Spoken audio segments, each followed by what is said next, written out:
¿no? Lo que sí me parece es que la Corte Interamericana se ha adelantado porque el tratado señala muy bien que la Corte Interamericana solo puede ejercer sus funciones de prevención, etcétera, de naturaleza residual. O sea, que primero debe dejar actuar a los órganos del Estado Nacional y después, si la Corte considera y ante una denuncia de alguien, hacer lo que ha hecho.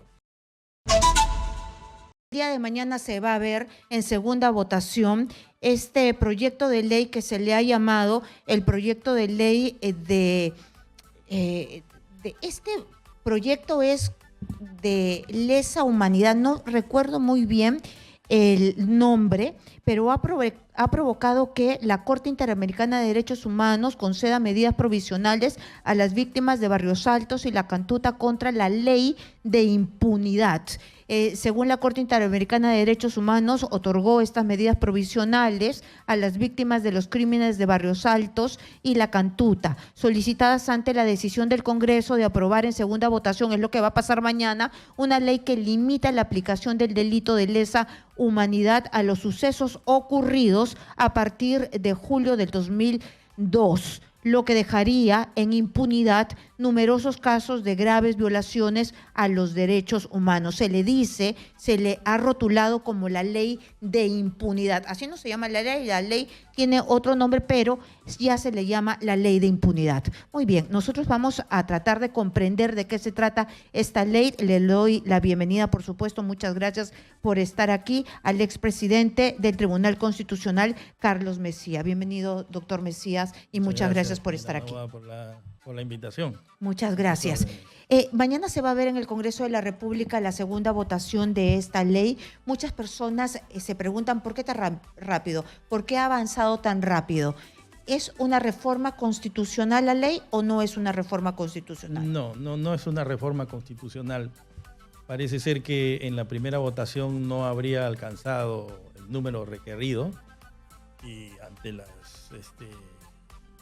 articulaciones que siempre hay en el Parlamento, y se ha visto en la necesidad de ir a una segunda votación que va a requerir de 67 votos para su aprobación. Como se trata de una ley de amnistía que tiene que ver, digamos, con problemas de derechos humanos, obviamente que el tema es altamente político y hay posiciones encontradas, ¿no? Pero en todo caso, de lo que se trata es de ver en perspectiva el análisis jurídico que implica una ley de esta naturaleza, ¿no? Muy bien, se le ha dicho la ley de impunidad, ¿es una ley de amnistía o es una ley para colocar la prescripción que, según los que impulsan esta ley, es que no tenían clara hasta cuánto tenía que llegar la prescripción de algunos delitos? Uh-huh. Bueno, lo que pasa es que los delitos de lesa humanidad, o también llamados delitos contra la humanidad, están tipificados en el Estatuto de Roma y también en el Código Penal.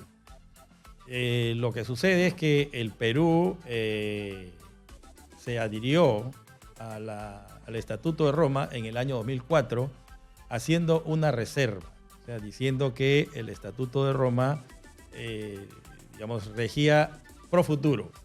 Y también en el año 2002 se adhirió a un tratado del año 1968 que declaraba los crímenes contra la humanidad como delitos imprescriptibles. Este convenio del año 68 fue firmado por las naciones democráticas del mundo con la finalidad de que los nazis que habían huido de Europa y que estaban escondidos en distintas partes del mundo pudiesen ser juzgados en el momento en que fueran encontrados. ¿El 68 también el Perú se adhirió a este tratado? No, el 68 se aprobó ese tratado, entró en vigor, pero el Perú se adhirió recién en el año 2002, si no me equivoco. Uh-huh. Y haciendo también la reserva de que el tratado se aplicaba pro futuro.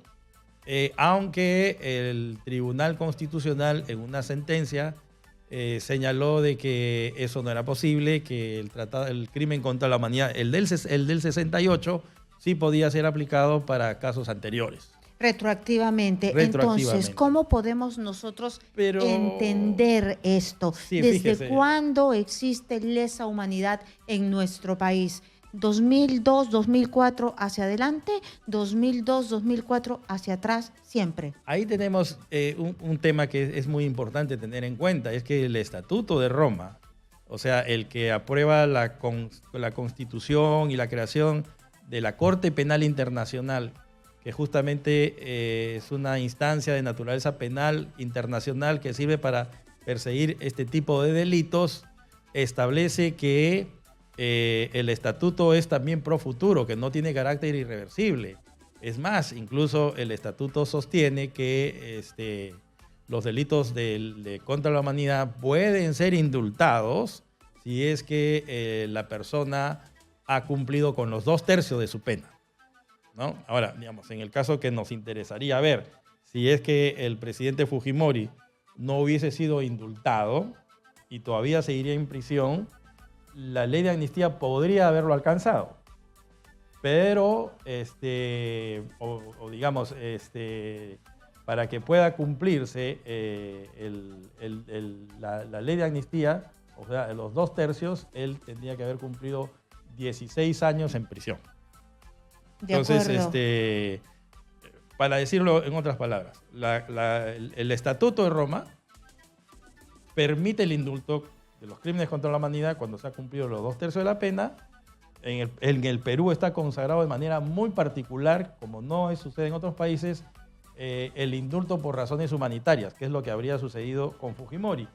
Pero además, la Corte Penal Internacional sostiene que el estatuto se aplica para los casos pro futuro, a partir del momento en que el Perú Según su interpretación, los casos de lesa humanidad solamente pueden ser tipificados así en nuestro país a partir del 2002 hacia adelante. No necesariamente, no recuerdo en verdad en qué momento fueron tipificados en el Código Penal, porque no soy penalista, pero digamos, si es que en el Código Penal los delitos contra la humanidad fueron tipificados en el año 1993, se aplican y son de naturaleza imprescriptible. No recuerdo en este momento desde cuándo están tipificados. Lo que sí creo es de que si se puede indultar, ¿por qué no se podría amnistiar? ¿No es cierto? Pero acá hay otro problema. El problema es que la Corte Interamericana ha señalado en distintas sentencias, y es casi una doctrina consagrada en el sistema interamericano, de que los países que han suscrito la Convención Americana y que se adhieren a la competencia de la Corte están en la obligación de ejercer sobre su legislación el llamado control de convencionalidad. ¿Y qué es el control de convencionalidad? Para que entiendan los oyentes, no es otra cosa que en caso de incompatibilidad entre una ley y las decisiones de la Corte o de la Convención, los jueces deben preferir la Convención. Entonces, en este caso, lo que la Corte Interamericana ha hecho es, con esta medida cautelar, decirle prácticamente a los jueces, mira, si el Parlamento aprueba este proyecto de ley, tú no lo vas a poder aplicar para amnistiar o para dejar libres, en este caso, a las personas que han sido condenadas por los delitos que han sucedido en Barrios Alto y La Cantuta. Ahora, hay otro tema que hay que tener en cuenta, que existe la tipificación del delito de desaparición forzada. La desaparición forzada no prescribe hasta que no aparece el cuerpo de la persona desaparecida. Entonces, en ese caso, por ejemplo, si es que la persona ha sido, digamos, si el delito ha sido tipificado el año 2000, pero el cuerpo todavía no aparece en el año 2005, el delito deja de ser irretroactivo, ¿no es cierto? Y se convierte en vigente porque tiene continuidad en el tiempo. Bueno, para que todos nosotros podamos entender, porque es bastante técnico, ¿no? Sí. Entonces, ¿cuál es la posición que podría regir y podría ser más adecuada para nuestras leyes? Porque aquí la Corte Interamericana de Derechos Humanos ha criticado esta ley que se va a mañana, supuestamente, Aprobar. Aprobar, porque ya los votos están casi dispuestos. Entonces, ¿qué es lo que se adecua más a nuestra legislación? A ver, existe en la doctrina constitucional la common opinion, la opinión muy generalizada de que las leyes de amnistía son para resolver problemas políticos que en muchos casos son motivo de división en un país. Es un poco lo que podríamos poner el caso, digamos, de Colombia, donde un país que con 50, 60 años de guerrillas, entonces el gobierno o el Estado llega a un acuerdo con los guerrilleros, vamos a poner punto final, o sea, resolver un problema político, y entonces vamos a olvidar todos los delitos de aquí para adelante. Pero hubo entonces, una conversación, caso, se sentaron exacto, en una mesa, hubo voy, mucha amplitud, aquí voy. no ha Entonces, habido en eso. este caso, lo que se tendría que analizar es si la ley de amnistía va a resolver un problema político que pone en juego los intereses de la nación. Eso lo tendrá que ver el Poder Judicial, el Tribunal Constitucional, ¿no? Lo que sí me parece es que la Corte Interamericana se ha adelantado porque el tratado señala muy bien que la Corte Interamericana solo puede ejercer sus funciones de prevención, etcétera, de naturaleza residual. O sea, que primero debe dejar actuar a los órganos del Estado Nacional y después, si la Corte considera y ante una denuncia de alguien, hacer lo que ha hecho. Pero mientras es decir, tanto, estas medidas provisionales no se hacen antes. No, son precipitadas porque no sabemos si mañana se va a aprobar. Entonces es como decirle al Parlamento, no legisles. Entonces el Parlamento, no hay que obstruir la labor del Parlamento. Se está inmiscuyendo. La Corte en alguna medida sí, porque no espera. No solo, ¿qué es lo que sucede? Lo que sucede es que la ley va a ser, digamos, pongamos en el hipotético caso que mañana se apruebe, pero cuando algún digamos, favorecido por la ley de amnistía se presenta ante el Poder Judicial y le dice, oiga, yo he sido condenado por este delito, déjeme libre, el juez le puede decir, no te dejo libre porque hay una sentencia o hay una decisión de la Corte que dice en este sentido. Entonces, habría que dejar todavía actuar. El juez es el dirimente. Claro, los jueces son los que van a tener que decidir si la ley se aplica o no. Y también el Tribunal Constitucional, porque no me cabe la menor duda, alguien va a interponer una acción de inconstitucionalidad, un colegio profesional, el Colegio de Abogados de Lima, seguramente lo hará, el del Callao, no sé, o cualquiera de provincias, y entonces el tribunal dirá si la norma es constitucional o no. Si el tribunal piensa que es incompatible con la Constitución y con los tratados, la derogará y ahí habrá terminado. Entonces me parece que en ese sentido la Corte Interamericana debe esperar que un Estado como el Perú, que es soberano, deje actuar con libertad a sus órganos. Y después, si es que cree que no ha tenido solución, aplicará digamos, las competencias que tiene, ¿no? Entre las cuales están las medidas provisionales. De acuerdo. Entonces se ha precipitado la Corte Interamericana de Derechos Humanos, pero también el Parlamento se precipita con esta ley porque debería tener un amplio debate y saber qué es lo que se quiere hacer y quiénes van a ser los beneficiados, uno por uno, porque Rospigliosi, congresista Rospigliosi, dice que son los militares que tienen añísimos ahí, que en realidad han luchado por la patria, pero que nos diga quién, cuándo, dónde, en qué momento, porque esto sí necesita un debate nacional, ¿o no? Sí, claro que sí. Digamos, leyes de esta envergadura necesitan de un debate. Pero creo yo también que desde un punto de vista constitucional, el debate en un sistema democrático constitucional es en el Parlamento. Lo que pasa es de que tenemos un Parlamento tan devaluado que ya prácticamente todo lo que sucede ahí no tiene resonancia social, política. Porque, no les creen. Exacto, y además porque, digamos, la ciudadanía ha perdido desinterés en lo que pueda pasar en el Parlamento, ¿no es cierto? Pero el debate debe ser ahí. El debate se entiende que en un sistema constitucional es ahí. Y a partir de ahí, como caja de resonancia, la opinión pública por medio de los medios de comunicación. Y pasando al tema, porque algo tiene que ver o está involucrado Alberto Fujimori, porque cuando hablamos de La Cantuta y Barrios Altos está inmiscuido Alberto Fujimori porque fue sentenciado por esto y luego indultado. Se ha dicho que él podría ser candidato a algo. puede, según nuestra legislación. Su abogado dice que fue indultado y que el indulto es el perdón a todo. El indulto es el perdón a todo hasta borrarle todo. No hay en este momento, no hay en este momento un pronunciamiento de la función jurisdiccional, tanto del Poder Judicial como del Tribunal Constitucional, sobre los alcances del indulto, porque para algunos es el olvido de la pena y para otros es también el olvido del delito, ¿no es cierto? Entonces ahí hay un debate abierto. Desde mi punto de vista, el presidente Fujimori, desde mi punto de vista, es una opinión,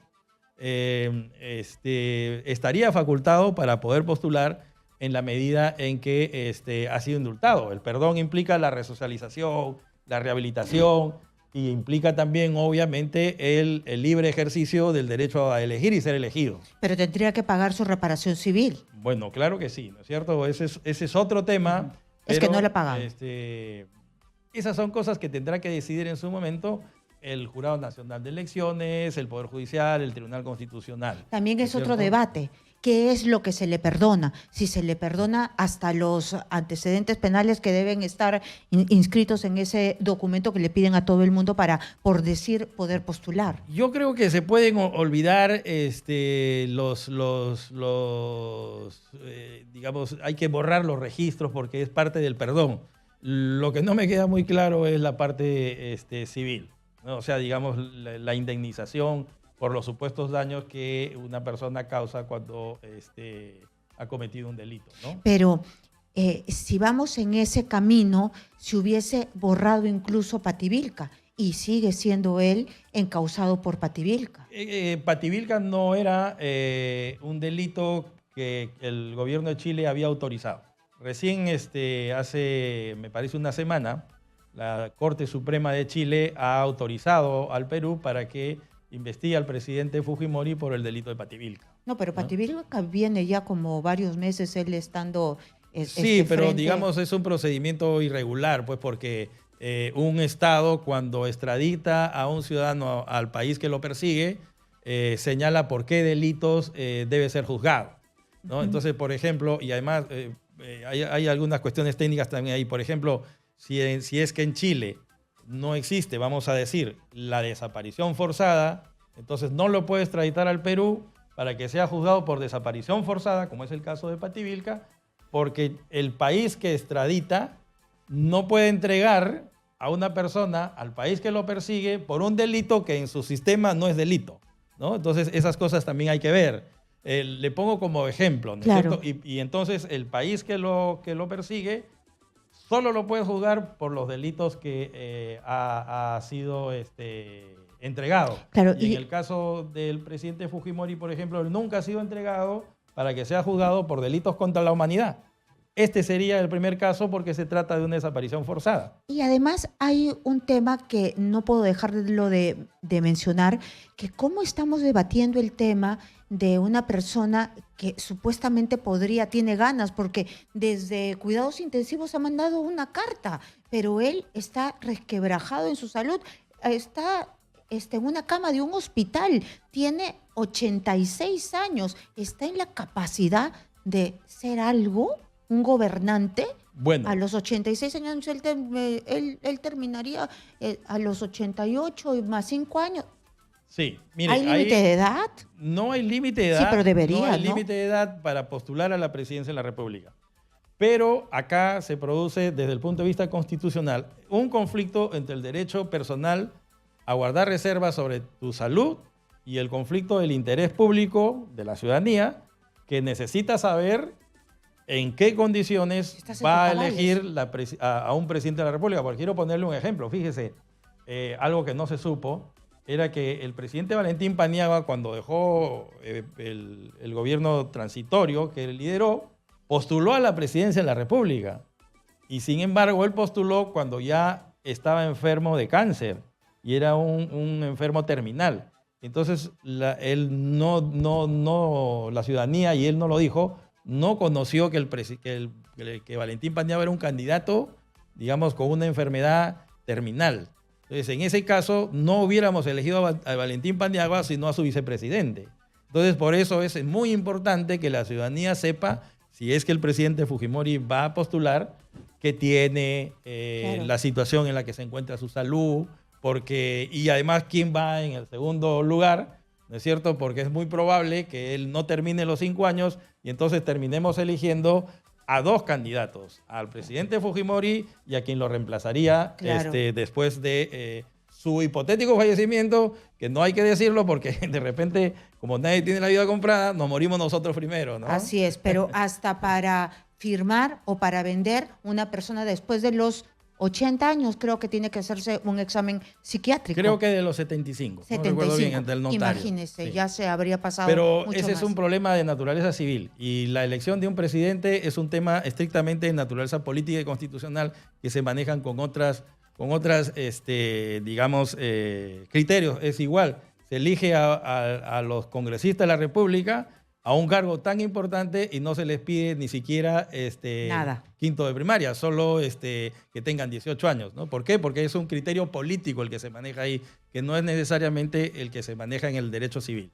Muchísimas gracias. Gracias Hemos a estado usted, con Karina. Carlos Messía, expresidente del Tribunal Constitucional.